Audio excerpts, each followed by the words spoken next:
I, 28F, stood beside my new husband, Mark, 30M, and smiled until my face ached. The reception hall was beautiful. Everything was perfect, just as he had promised it would be. White flowers cascaded from the ceiling. A string quartet played softly in the corner. My father had spared no expense, and Mark had reveled in every detail. He squeezed my hand, his thumb rubbing gentle circles over my knuckles. He leaned in and whispered in my ear. "Are you happy, my love?" he asked. "I'm happier than I've ever been," I whispered back, and in that moment, I truly believed it. The day had been a blur of joy and happy tears. From the moment I walked down the aisle and saw him standing there, his eyes locked on mine, I felt like the luckiest woman alive. He was everything I had ever wanted. He was charming, handsome, and ambitious. He made me feel safe. He made me feel seen. His family, especially his mother Eleanor, had welcomed me with open arms, treating me like the daughter she never had. Or so I thought. My maid of honor, my best friend since kindergarten, Anna, 28F, approached our table. She had a strange expression on her face. It was a tight, worried look that didn't belong at a wedding. She had been a little quiet all day, but I had chalked it up to the stress of her duties. Now, seeing her up close, I felt a small knot of dread form in my stomach. She avoided looking at Mark, keeping her eyes fixed on me. "Clara, can I talk to you for a second?" she asked. Her voice was low and urgent. Mark's smile tightened just a fraction. "Can't it wait, Anna? We're about to cut the cake." Anna shook her head slightly. "No, it really can't." I excused myself, my heart starting to beat a little faster. Mark's grip on my hand had become possessive, and I had to gently pull away. I followed Anna to a quiet alcove near the restrooms, away from the music and the laughter of our guests. The air here was cool and still. "What is it?" I asked, trying to keep my voice light. "Did the caterer run out of champagne?" Anna didn't smile. She reached into the small beaded clutch she was carrying and pulled out a plain white envelope. My name was written on the front in her familiar, neat handwriting. It looked completely out of place amidst the glamour of the evening. "I didn't want to do this," she said, her voice trembling slightly. "I swear, Clara, I've been going back and forth all day. I thought maybe I should just let it go. Let you be happy." I felt a coldness spread through me. "Let what go? Anna, you're scaring me." She pushed the envelope into my hand. Her fingers were ice cold. She finally met my gaze, and her eyes were filled with a mixture of pity and fear. "I know his secret," she said. Her words were barely a whisper, but they hit me with the force of a physical blow. "I'm so sorry, Clara. You need to read this. But not here. Wait until you're alone." Before I could ask what she meant, before I could demand an explanation, she turned and walked away, disappearing back into the crowd. I stood frozen in the alcove, the envelope feeling heavy and dangerous in my hand. I looked from the envelope to the reception hall, where Mark was now talking to my father, a perfect, charming smile on his face. He looked like the man of my dreams. My husband. My mind raced. A secret? What kind of secret? My first thought was something small, something embarrassing from his past. A stupid college prank. A failed business venture he was ashamed of. It had to be something like that. Anna was just being dramatic. She had always been a little overprotective of me. She probably heard some silly rumor and blew it out of proportion. I told myself that. I repeated it over and over in my head. But the cold knot in my stomach only tightened. I quickly slipped the envelope into my own clutch, my hands shaking so badly I could barely work the clasp. I took a deep breath, pasted a smile back on my face, and walked back to my husband. The rest of the evening passed in a haze. I laughed when I was supposed to laugh. I danced when I was supposed to dance. I smiled for pictures. My arm linked through his, feeling like a complete fraud. Every time he looked at me with those loving eyes, a wave of nausea washed over me. The envelope in my purse felt like it weighed 100 pounds. It was a ticking bomb, and I was terrified of what would happen when it finally went off. We said our goodbyes to our guests, thanking them for coming. Eleanor hugged me tightly, her perfume cloying and sweet.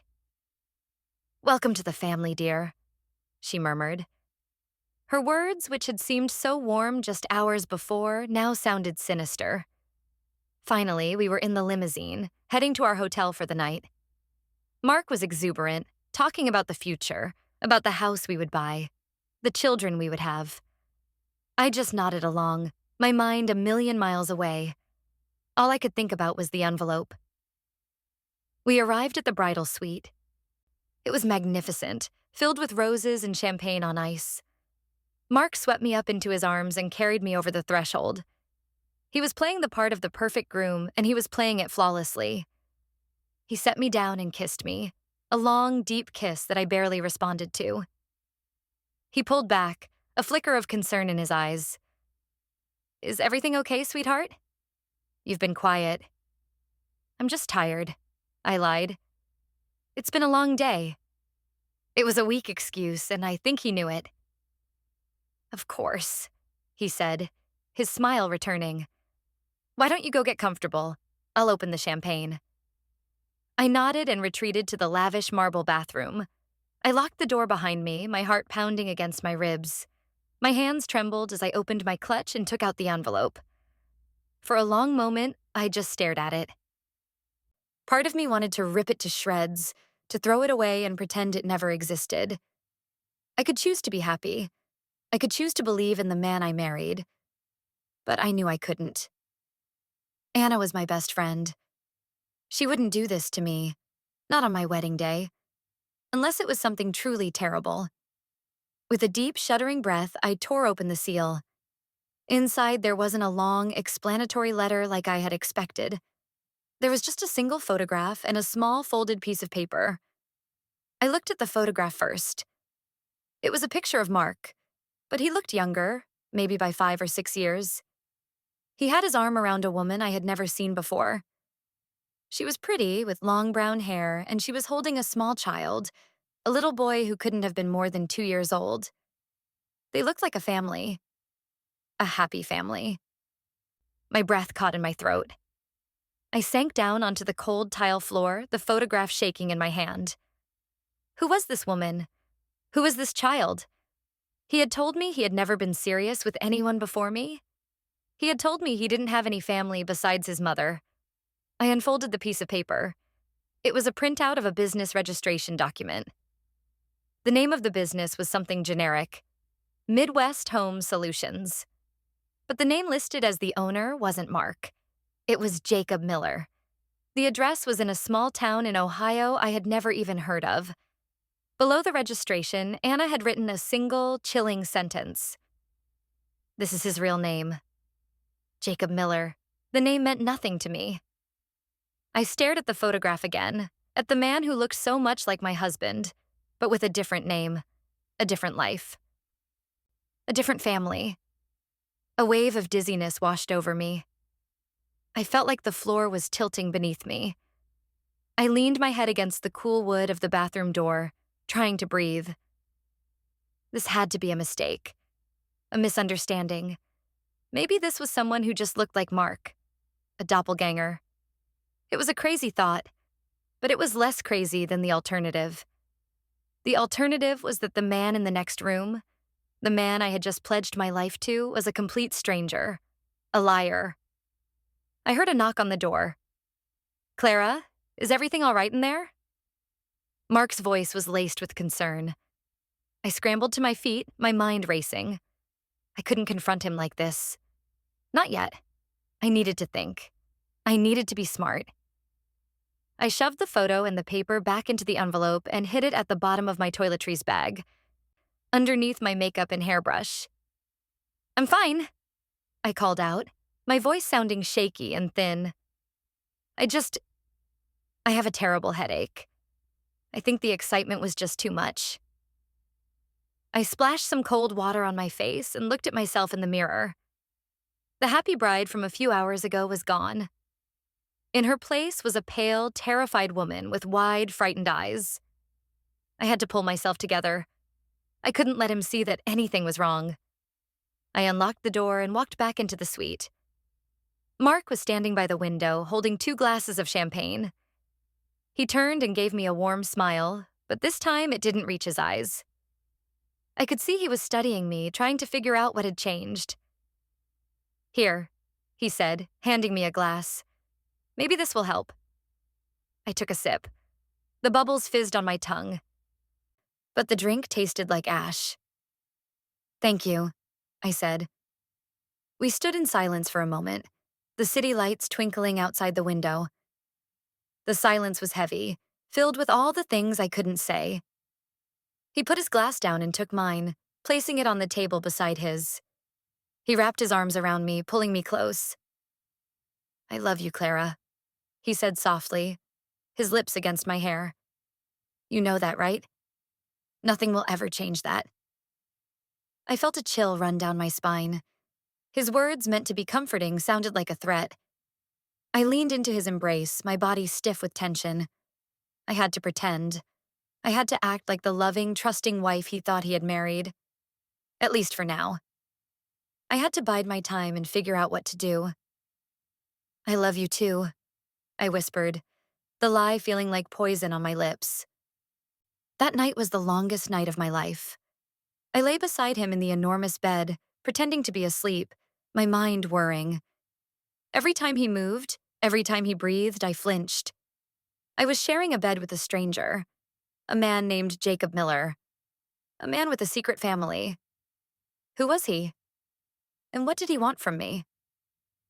The next morning, I woke up feeling exhausted, like I hadn't slept at all.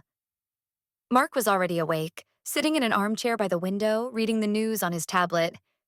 He looked up as I stirred and gave me that same perfect smile. "Good morning, Mrs. Peterson," he said cheerfully. Peterson. It wasn't even his real name.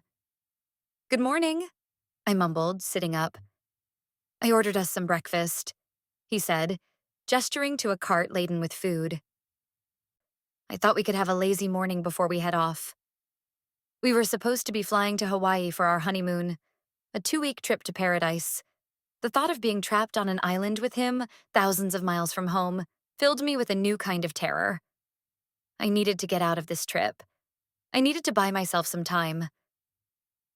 "Actually," I said, trying to sound as casual as possible, "I was thinking, my headache is still really bad, and I feel a little nauseous. Maybe we should postpone the trip for a day or two, just until I'm feeling better." His smile faltered. He put his tablet down and walked over to the bed, sitting on the edge. He placed the back of his hand on my forehead. "You don't feel warm," he said, his eyes searching mine. "Are you sure you're not just having second thoughts?" The question was a test. I knew it. He was probing, trying to see if I was suspicious. I had to be a better actor. I forced a weak laugh. "Second thoughts? About you?" "Never. I think I'm coming down with something. I'd hate to spend the first few days of our honeymoon sick in a hotel room. It would be such a waste. We can still go, maybe on Wednesday?" He seemed to consider it for a moment. I held my breath. If he insisted we go, I didn't know what I would do. Finally, he nodded. "All right," he said. "If you're really not feeling well, then we'll wait. Your health is the most important thing. I'll call the airline and the hotel and rearrange everything." He leaned in and kissed my forehead. "You just rest." I felt a small wave of relief wash over me. I had bought myself a few days. It wasn't much, but it was a start. While he was on the phone, his back to me, I quickly sent a text message to Anna. "I need to see you. Today. It's an emergency." Her reply came back almost instantly. "My place. 2 p.m. Be careful." Now I just had to figure out how to get away from Mark for a few hours. I waited until he was off the phone. "I'm going to run a bath," I said. "And then I think I might need to go to the pharmacy to get something for this headache. Nothing seems to be working." "I'll go for you," he offered immediately. No, I said, a little too quickly. I softened my tone. You've done so much already, rearranging our flights. Let me do it. I need the fresh air anyway. I won't be long. He looked hesitant, but he eventually agreed. Okay, but call me if you need anything. I will, I promised. An hour later, I was in a taxi, heading to Anna's apartment. My heart was pounding with a mixture of fear and adrenaline. I felt like a spy in my own life. I kept looking over my shoulder, half expecting to see Mark following me. When I finally arrived at Anna's building, I ran from the taxi to her front door, my hands shaking as I rang the bell. She opened the door immediately and pulled me inside, locking it behind me. She didn't say anything. She just wrapped her arms around me and held me tight. I started to cry then, silent, racking sobs that shook my whole body. All the fear and confusion and betrayal I had been holding in since the night before came pouring out. It's okay, she whispered, stroking my hair. You're safe here. After a few minutes, my sobs subsided. She led me to the couch and handed me a glass of water. Tell me everything, she said, her voice gentle but firm. I told her about opening the envelope. I showed her the picture and the business document. I told her about Mark's smooth denial, about his perfect act, about the chilling feeling that I was living with a complete stranger.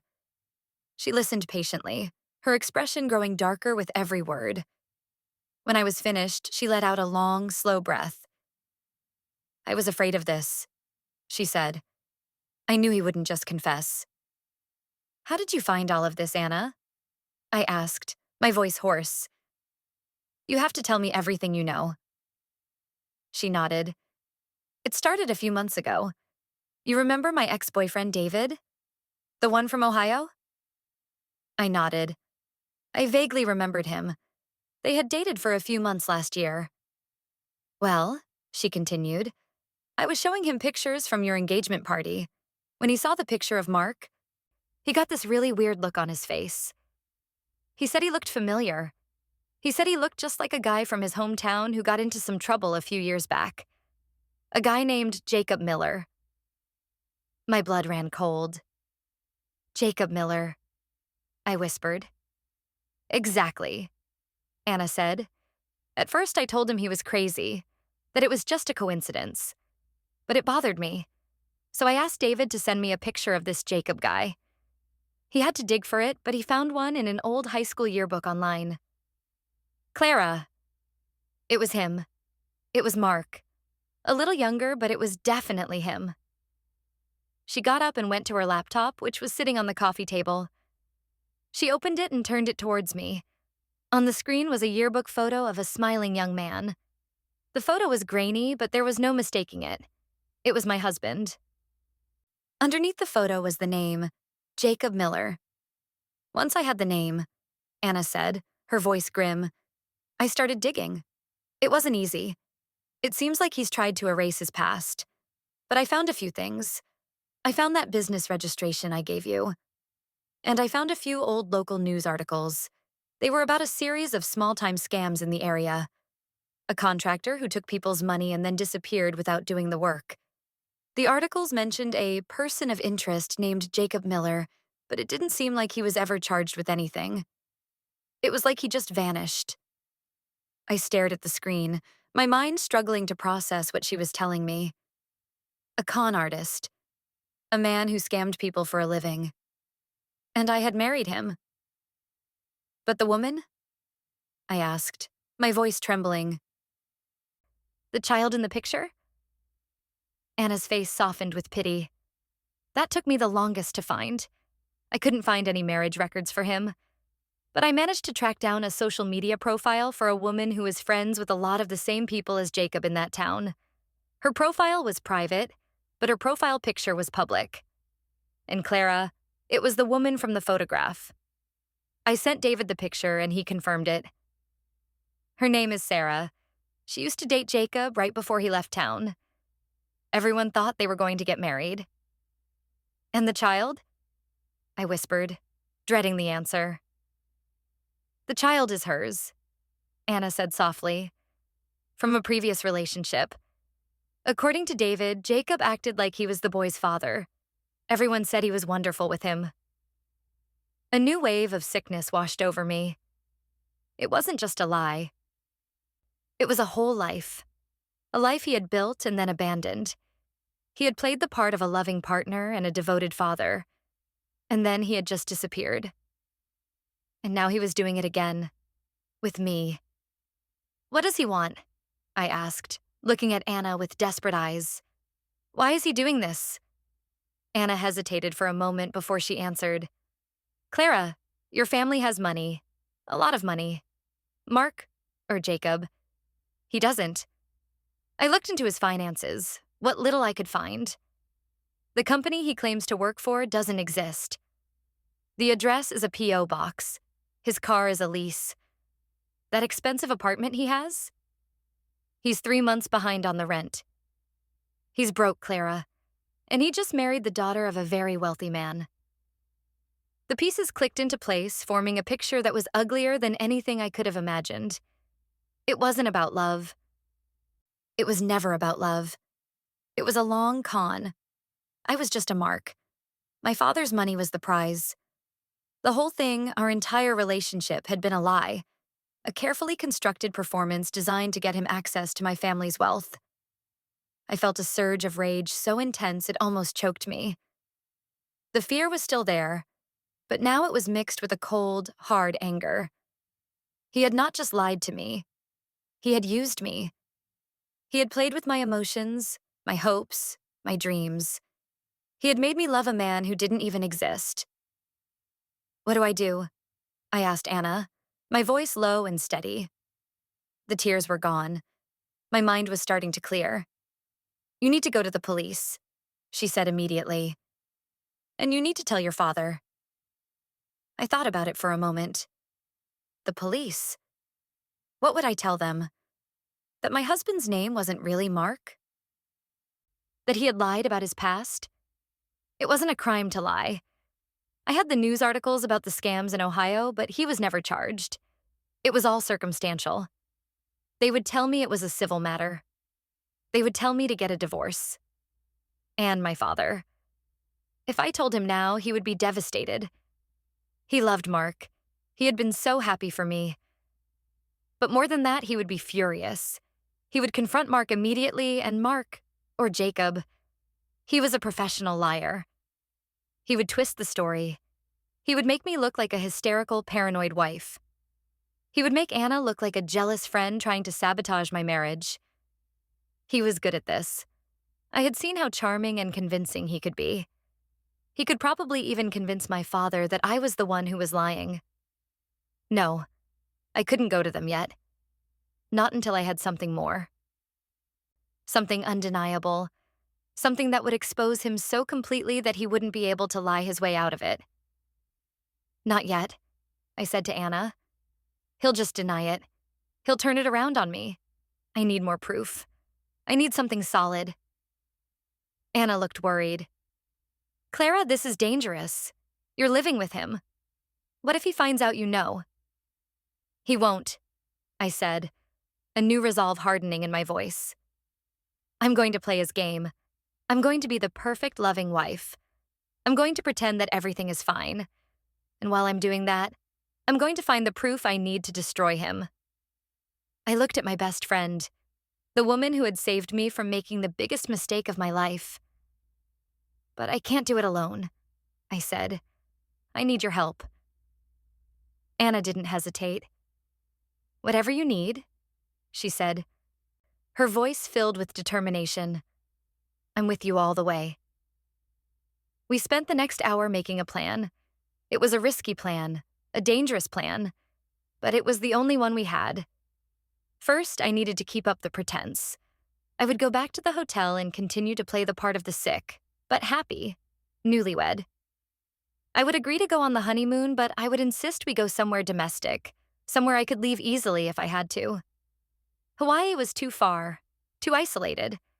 I would suggest a trip to California instead. While I was with him, keeping him occupied and unsuspecting, Anna would continue her research. She would try to find the woman, Sarah. If we could get her to talk, to tell us what Jacob had done to her, that would be a powerful weapon. Anna would also try to find any other victims. A man like this, a professional con artist. He wouldn't have just done this once or twice. There had to be a pattern. There had to be others. My role was to search for physical evidence. I was living with him. I had access to his things, his laptop, his phone, his wallet. Somewhere he must have made a mistake, a slip-up, a piece of his old life that he had forgotten to erase. I just had to find it. I left Anna's apartment feeling like a different person. The naive, happy bride was gone forever. In her place was a woman with a mission. He thought he had played me. He thought he had won. He had no idea who he was dealing with. He had picked the wrong woman to be his mark. When I got back to the hotel, Mark was waiting for me, pacing the room with a worried look on his face. "You were gone for a long time," he said, his voice tight. I was starting to worry. The line at the pharmacy was huge. I lied smoothly, holding up a small paper bag. I decided to get a few other things while I was there. I had actually stopped at a drugstore on the way back just to have a prop. He seemed to relax a little. "Did you get something for your headache?" "I did," I said. "I think I'm starting to feel a little better already." I walked over to him and put my arms around his neck, forcing myself to smile into his eyes. "I'm sorry if I worried you." "It's okay," he said, pulling me close. "I just hate the thought of you being unwell." "I was thinking," I said, tracing a finger along his jawline. "Maybe Hawaii is too much right now. All that flying. What if we did something a little more low-key? We could drive up the coast of California. It would be so romantic. Just the two of us in the open road." He looked surprised. "California? I thought you had your heart set on Hawaii." "I did," I said, putting a little pout in my voice. "But I have my heart set on you more. I just want to be with you. It doesn't matter where we are. And I think a road trip would be more of an adventure." He studied my face for a long moment, and I felt my heart start to pound again. I was sure he could see right through me. But then he smiled. "You're right," he said. "That sounds perfect. More of an adventure. I like that." He kissed me, and this time I forced myself to kiss him back. "I'll cancel Hawaii and book us a car. We can leave tomorrow morning." "That sounds wonderful," I said, relief washing over me again. The next few days were a masterclass in deception. We drove north along the stunning California coastline, stopping in charming little towns and staying in luxury hotels. To any outside observer, we were the perfect honeymooning couple. We held hands. We took pictures by the ocean. We had romantic dinners. And all the while I was gathering information, looking for an opportunity. Every night, I would wait until he was sound asleep. His sleep was deep and heavy, a fact I was now grateful for. Then I would carefully slip out of bed and go through his things. I started with his wallet. It was filled with credit cards in the name of Mark Peterson, a driver's license, also in that name, with an address for the apartment he was renting. There was nothing to connect him to Jacob Miller. It was a clean identity. Too clean. Next, I moved on to his phone. It was password protected. Of course. I watched him unlock it several times during the day, trying to memorize the pattern he swiped. On the third night of our trip, I finally got it. My hand was trembling as I unlocked the screen. I felt a jolt of triumph. I spent an hour scrolling through his messages and call logs. It was all disappointingly normal. Messages from friends, all of whom I had met, congratulating us on the wedding. Calls to his mother, Eleanor. Emails about work from the non-existent company. He was meticulous. He had created a whole digital life to back up his fake identity. But then I found something. Buried deep in his photo gallery, in a folder labeled MISC, was a single picture that made my blood run cold. It was a picture of my father's house. It had been taken from a distance, from across the street. It was dated 6 months ago. 2 months before I had even met Mark. He had been watching us. He had been planning this for a long time. This wasn't a crime he had stumbled into. This was a carefully orchestrated operation. I quickly emailed the photo to a secret email address I had created for my correspondence with Anna. Then I deleted the email from his sent folder and deleted it from the trash. I locked the phone and put it back on the nightstand exactly where I had found it. I lay back in bed, my mind racing. The photo was proof of premeditation. It was a good piece of evidence, but it still wasn't enough. I needed more. The next day, we were in a small coastal town. Mark wanted to go for a long hike. I told him I wasn't feeling up to it, that I wanted to spend the afternoon reading by the hotel pool. He was hesitant to leave me alone, but I insisted. "I'll be fine," I told him. "You go have fun. I'll see you in a few hours." As soon as his car pulled out of the parking lot, I went back to our room. This was my chance to go through his laptop. It was an expensive, high-end model. Like the phone, it was password protected. But I had a feeling I knew what the password might be. He was arrogant. He was confident. He probably used something simple, something connected to his goal. I tried my father's company name. Nothing. I tried my mother's maiden name.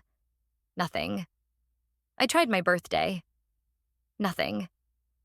Then I tried the name of my father's prize-winning show horse, a name Mark had pretended to be fascinated by when my father told him the story. The screen unlocked. I felt a surge of adrenaline. I was in. I opened his files and started searching. Most of it was the same as his phone. Fake work documents, photos of us looking happy. But then I found a hidden folder. It was encrypted, but the password protection was weak. I tried the same password again. It worked. The folder contained his entire operation. There were spreadsheets with detailed notes about my family, my father's net worth, his investments, his properties. There were notes about me, my likes, my dislikes, my friends, my vulnerabilities. He had written, "Clara is trusting. She wants the fairy tale. Easy to manipulate with romance." Reading those words felt like a punch to the gut. He had studied me like a scientist studying a lab rat. He had identified my deepest desires and used them against me. But there was more. There was a document titled, "The Plan." I opened it. It was a step-by-step guide to his seduction and infiltration of my family. It detailed how he would meet me, how he would win my trust, how he would isolate me from friends who might be suspicious. He had a whole paragraph about Anna, calling her a potential problem. It detailed his plan to marry me and then convince my father to let him manage a large portion of the family fortune. The final step was to transfer the money to an offshore account and disappear. And then I saw the worst part. There was a second person involved in the plan. The document referred to them only as E. E was his partner. E had helped him gather the initial information on my family. E was the one who had introduced him to some of my father's business associates, giving him an air of legitimacy. E was supposed to get a 20% cut. E. Eleanor. His mother. Of course. It made perfect sense. She had always been a little too sweet, a little too perfect. She had pushed the relationship from the beginning, telling me how wonderful her son was, how happy he would make me. She wasn't his mother. She was his accomplice. I felt sick to my stomach. This was a conspiracy, a two-person team of professional criminals who had targeted my family. I saved a copy of everything, the spreadsheets, the plan, all of it. I uploaded it to a secure cloud server and then emailed the link to Anna and to my secret email address. I scrubbed the laptop of any trace of my search, deleting the browser history and recent documents list. I shut it down and put it back in his bag. I had it. I had everything I needed. The whole sordid plan, written out in his own words. This was the undeniable proof. This was the weapon that would bring him down. Just as I was finishing, I heard his car pull into the parking lot. My heart leaped into my throat. I quickly checked the room to make sure everything was exactly as I had left it. I grabbed my book and a towel and ran down to the pool, my hands shaking. I sat down in a lounge chair and tried to control my breathing. I had to look natural. I had to look like I had been there all afternoon. A few minutes later, he walked out to the pool area. He was flushed from his hike, his eyes bright. He smiled when he saw me. "Hey," he said, leaning down to kiss me. "Did you have a relaxing afternoon?" "It was lovely," I said, my voice amazingly steady. "How was the hike?"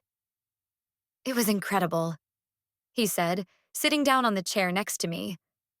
"But I missed my wife." He reached out and took my hand. His touch, which had once made me feel safe and loved, now made my skin crawl.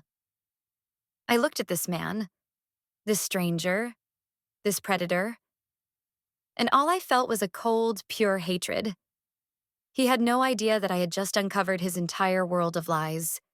He had no idea that I was holding the key to his destruction. He thought he was in control. He thought he was just a few steps away from his payday. But his plan had a fatal flaw. He had underestimated me. That night, I received a text from Anna. It was just 3 words. I found her. My heart pounded in my chest. She had found Sarah, the original victim, the woman from the photograph. This was it. This was the final piece of the puzzle. "Is she willing to talk?" I texted back. "Yes," Anna replied. "She wants to see him go down as much as you do." A fierce sense of triumph surged through me. We had him. We had him from every angle. We had the documents. We had the premeditation. And now, we had a witness, a previous victim who could testify to his methods. I told Mark that I was feeling homesick. I told him that while the trip had been wonderful, I missed my family. I wanted to go home. He was disappointed, I could tell, but he was still playing the part of the doting husband. He agreed without much of an argument. I think he was getting impatient anyway. He was ready to move on to the final phase of his plan. He was ready to get his hands on my father's money. The flight home was tense. I could feel the endgame approaching. I spent the entire flight planning my next move. I couldn't just drop this bomb on my family. I had to do it carefully. I had to control the narrative. I had to make sure Mark, or Jacob, had no room to maneuver, no way to lie his way out. When we landed, my brother Leo was there to pick us up. I had called him from California and told him I needed to talk to him urgently, alone. He was the most level-headed person in our family. He had also been the most skeptical of Mark from the beginning. He had never said anything outright, not wanting to upset me, but I had seen it in his eyes. He had never fully trusted him. Mark greeted Leo with a big, friendly hug, calling him brother. Leo's response was polite but cool. While Mark was getting our luggage, I had a brief moment alone with my brother. "What's wrong, Clara?" he asked, his eyes filled with concern. "You sound different." "Everything is wrong," I whispered, my voice tight. "But I can't talk about it here. I need you to get Dad and meet me at the house tonight. Don't tell him why. Just tell him it's important. And Leo, whatever you do, do not let Mark out of your sight today. Don't let him be alone with Dad." Leo's eyes narrowed. He didn't ask any more questions. He just nodded. "I understand," he said. That afternoon was one of the most stressful of my life. I was back in the house I had grown up in, the house Mark was planning to rob my family of. He was all charm and smiles, telling my father stories from our honeymoon, showing him pictures of us looking blissfully happy. My father was eating it up. It was sickening to watch. I made excuses to be on my phone, coordinating with Anna. She had arranged a video call with Sarah for that evening. Everything was falling into place. That evening, I told Mark I wanted to have a special family dinner, just the 5 of us. Me, him, my father, Leo, and his mother, Eleanor. I told him it was to celebrate our return and to thank our family for the beautiful wedding. He loved the idea. It was the perfect opportunity for him to further ingratiate himself with my father. I called Eleanor and invited her. She accepted graciously, her voice like honey over the phone. The trap was set. Before they arrived, I sat down with my father and Leo in my father's study. I closed the doors. My father looked confused. "What's going on, sweetheart? You're acting very mysterious." I took a deep breath. "Dad." "Leo," I began, my voice trembling slightly. "What I'm about to tell you is going to be very difficult to hear, but I need you to listen to me and believe me." I told them everything. I started with the envelope from Anna. I told them about Jacob Miller, about the scams in Ohio, about the fake company and the leased car. I told them about the hidden folder on his laptop, about the spreadsheets, about the detailed plan to defraud our family. I told them about Eleanor's role as his accomplice. My father's face went from confusion to disbelief to a cold, hard fury. Leo listened intently, his expression grim, nodding slowly as the pieces fit together with his own unspoken suspicions. "I don't believe it," my father said, his voice a low growl. I treated him like a son. "I know, Dad," I said softly. "He's a professional. This is what he does. He fools people. I'm going to kill him," my father said, standing up. "No," I said, putting a hand on his arm. "We are not going to do that. We are going to be smart. We are going to expose him and we are going to let the law deal with him. But we have to do it my way. We have to let him walk into the trap." I explained my plan for the dinner. I told them about Sarah. I set up my laptop on the corner of the desk, ready for the video call. My father and Leo agreed. The initial shock was wearing off, replaced by the same cold resolve that I felt. A little while later, the doorbell rang. It was Mark and Eleanor. They walked in, smiling, carrying a bottle of expensive champagne. They looked like the perfect son and mother-in-law. "Hello, darlings," Eleanor trilled, kissing the air next to my cheek. "Good to see you both," Mark said, shaking my father's hand. We all sat down in the formal living room. The tension was so thick you could cut it with a knife. But Mark and Eleanor seemed oblivious, chatting happily about our trip. I let them talk for a few minutes, letting them get comfortable, letting them think they were in control. Then I cleared my throat. The room fell silent. "Mark," I said, my voice calm and even. "Before we open the champagne, there's something I'd like to discuss." He looked at me, a slightly quizzical smile on his face. "Of course, sweetheart.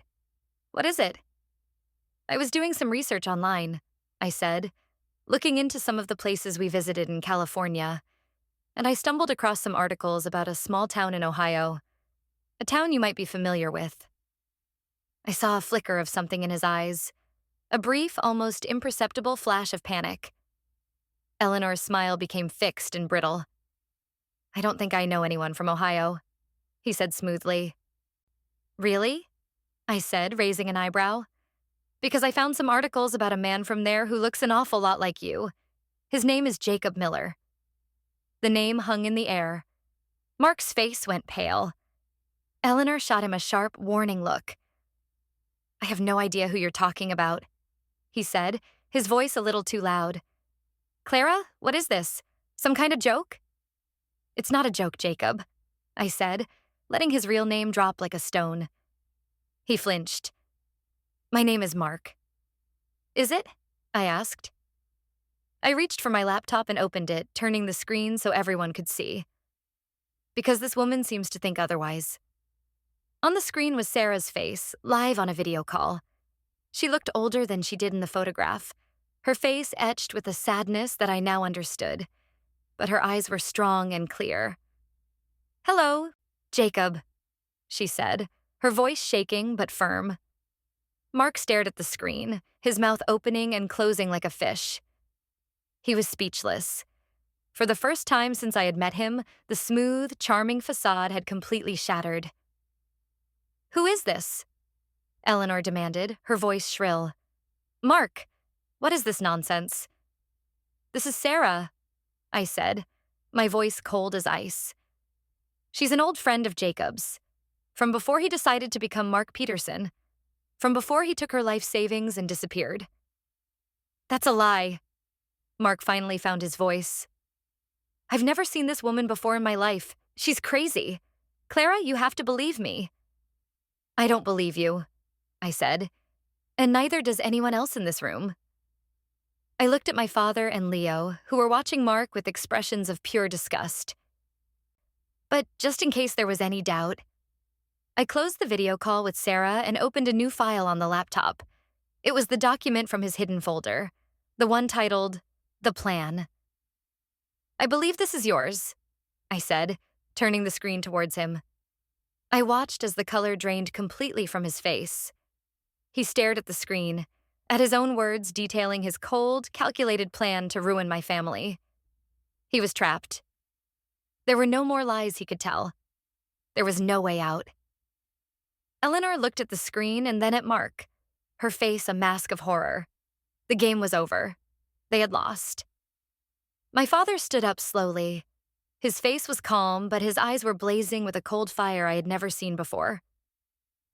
"Get out of my house," he said, his voice dangerously quiet. Mark just stared at me. His eyes filled with a mixture of shock and hatred. The mask was completely gone now. I was looking at the real man, Jacob Miller. And he was pathetic, a small, cowardly thief. "You," he spat at me. "You think you're so smart." "Smarter than you, apparently," I replied, my voice unwavering. "Get out," my father repeated, his voice louder this time.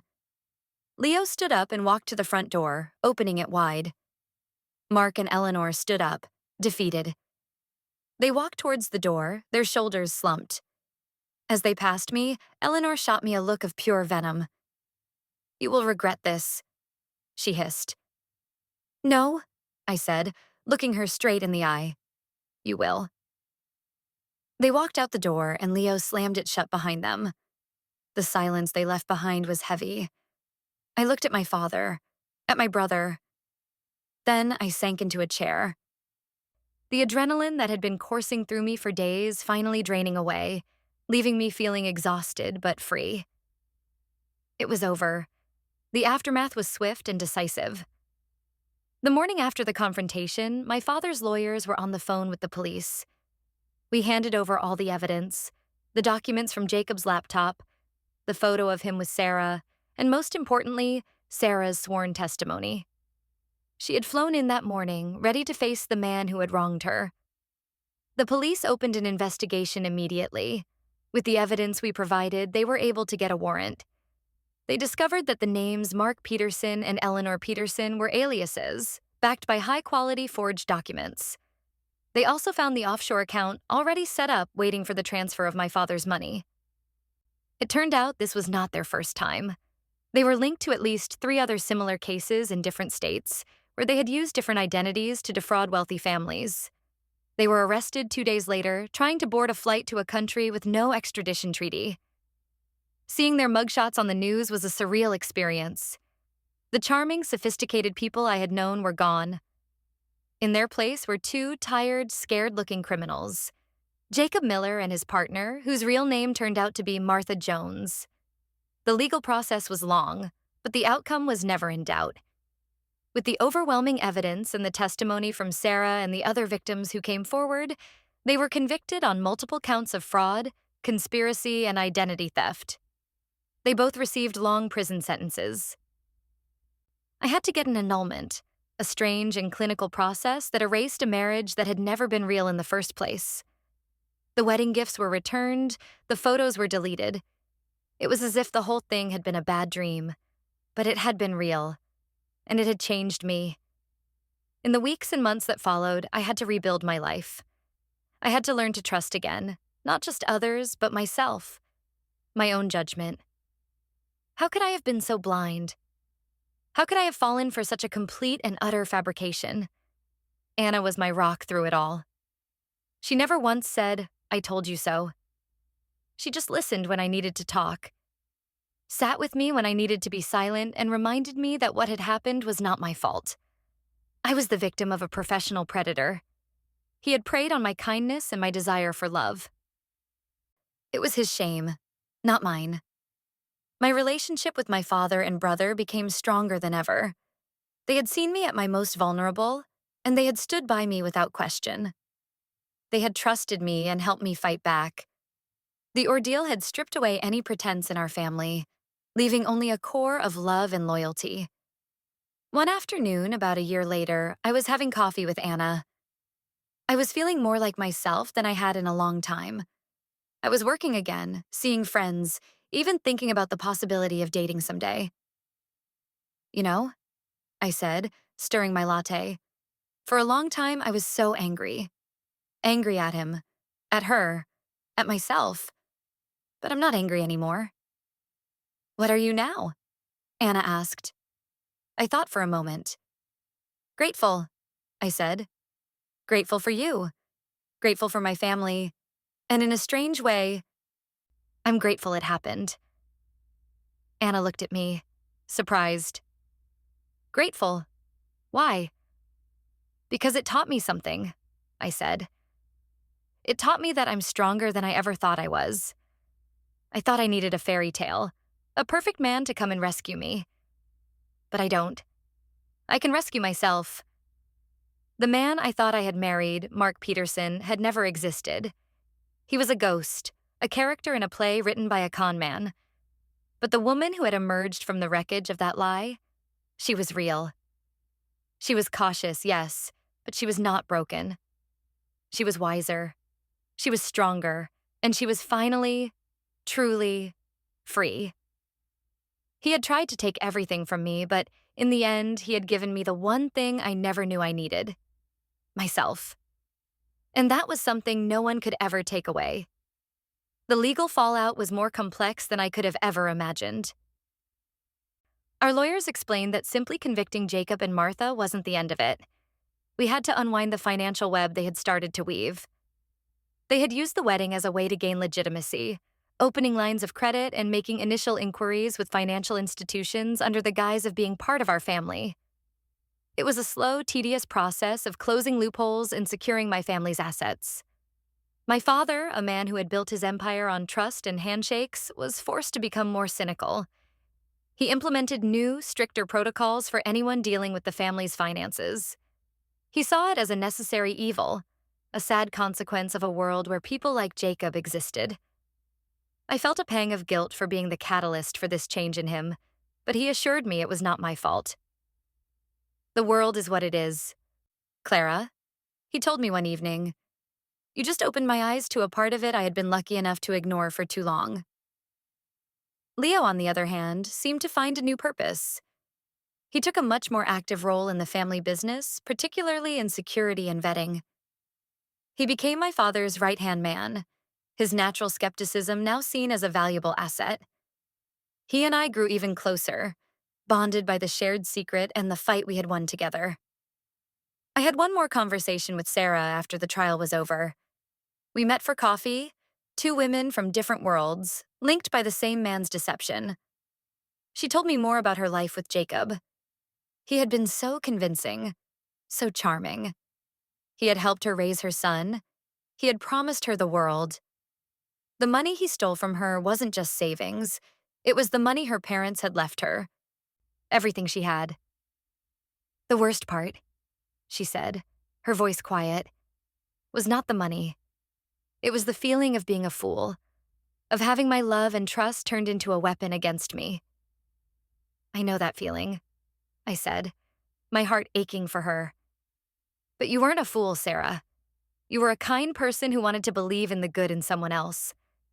That's a virtue, not a weakness. She gave me a small, sad smile. He'll be in prison for a long time. I hope he thinks about what he did. I don't think men like him are capable of that kind of reflection, I replied honestly. But at least he can't hurt anyone else. We talked for over an hour, sharing stories, finding a strange comfort in our shared experience. When we said goodbye, we hugged, and I felt a sense of closure. We were survivors. Life began to settle into a new normal.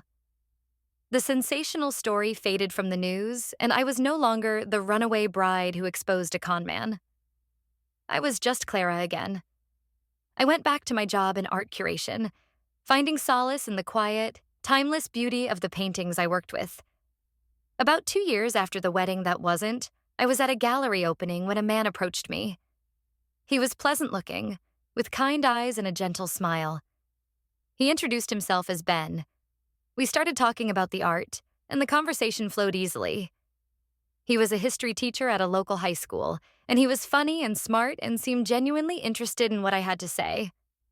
When he asked for my number at the end of the evening, I hesitated for only a second.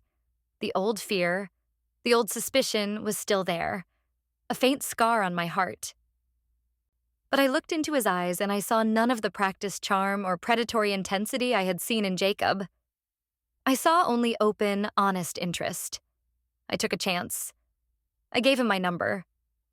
Our first few dates were slow and cautious, at least on my part. I didn't tell him my story right away.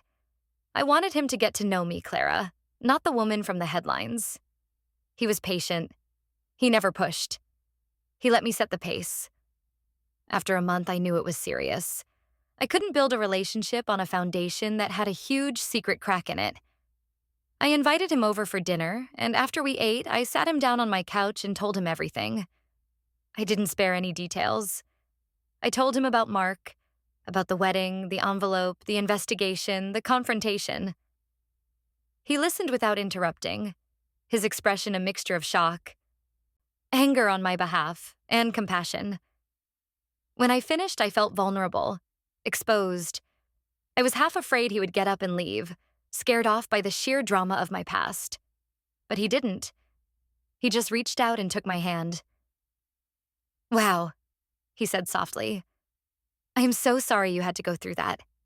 That's unimaginable." "It's a lot, I know," I said, my voice small. "If it's too much for you, I understand." He squeezed my hand. "Too much? Clara, the fact that you went through all of that and came out the other side as the strong, kind, wonderful person you are, that's not too much. That's incredible." He looked me straight in the eye.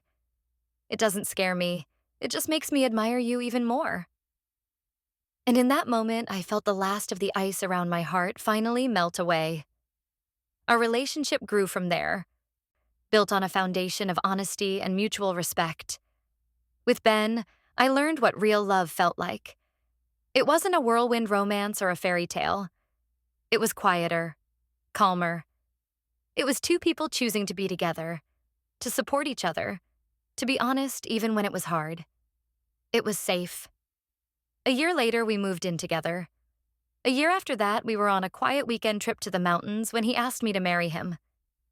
He presented me with a simple, beautiful ring, nothing like the ostentatious diamond Jacob had given me. This time, when I said yes, there were no reservations, no doubts. There was only a deep, quiet joy. We got married a few months later.